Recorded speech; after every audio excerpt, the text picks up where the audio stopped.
नाचे तुअर के सेटा में आज से फूलल फूलल गाले अपन चूमे दाना प्यार से केहू नहीं बची तो हर कनखी के मार से करेलू हो कतल तू जवानिया के धार से 2000 फीस दो गाल दोनों मिस दो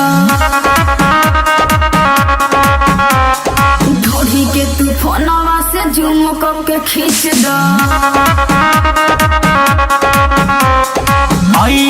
नाचे तुअर के सेटा में आज से फूलल फूलल गाल अपन चूमे दाना प्यार से केहू न बची तो हर कनखी के मार से करेलू हो कतल तू जवानिया के धार से 2000 फीस दो गाल दोनों मिस दो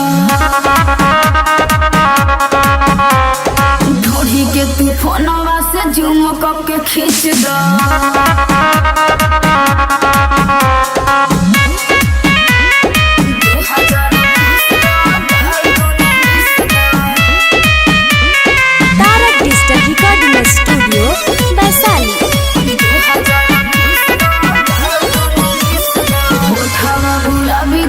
चूसना हो धोके तू कमरिया दबाव न हो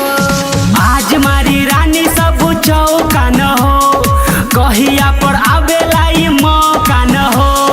2000 फीस दो गाल दोनों मिस दो ढोढ़ी के तू फोनवा से जूम करके खींच दो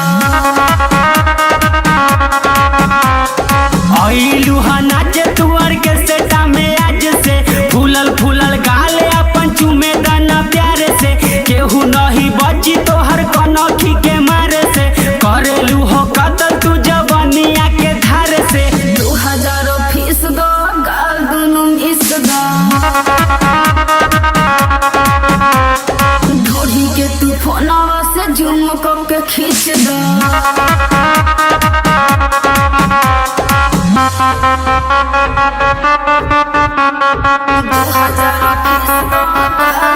तारक डिजिटल रिकॉर्डिंग स्टूडियो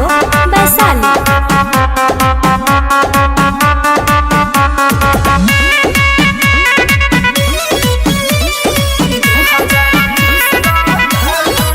दहिया में दहिया सटा बना हो हमारा के आज तू खेला बना हो हमर जवानी के जरा बना हो पर कसवा के बहिया में आ बना हो 2000 फीस दो गाल दोनों मिस दो ढोढ़ी के तू फोनवा से जूम करके खींच दो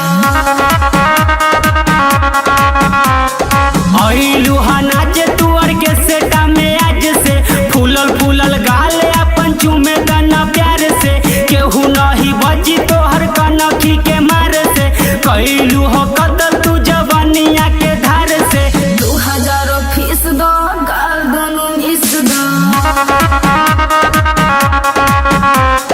ढोढ़ी के तू फोनवा से जूम करके खींच दो तारक डिजिटल रिकॉर्डिंग स्टूडियो वैशाली।